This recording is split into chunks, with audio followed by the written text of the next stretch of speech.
pasakysiu vieną paslaptį, dėl ko jūsų plaukai gali būti šiurkštus ir lūžinėjantis, arba dėl ko jums yra paaštrėjęs dermatitas, egzema, akne, arba jūs po dušo jaučiate tempimo ir sausumo pojūtį ant jūsų odos.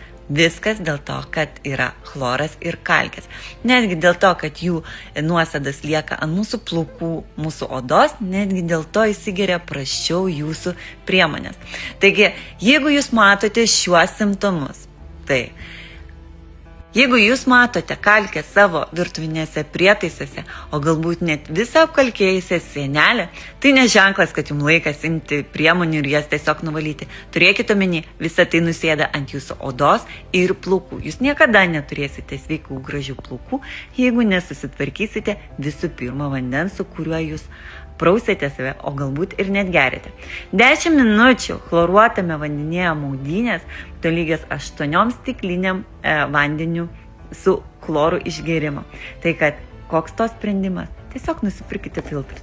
Tai kainuoja iki 20 eurų pati galvutė, jeigu tai yra namuose. Kotedžuose namuose jūs galite įsisukti visą pilną filtravimo sistemą, bet netgi turėdama ją, aš visą laiką renkuosi papildomai dar galvutės, kad tikrai būti užtikrinta, kad mano namuose chloro, kalkių ir geležies tikrai nebus, o mano plaukai ir oda visą laiką spindės.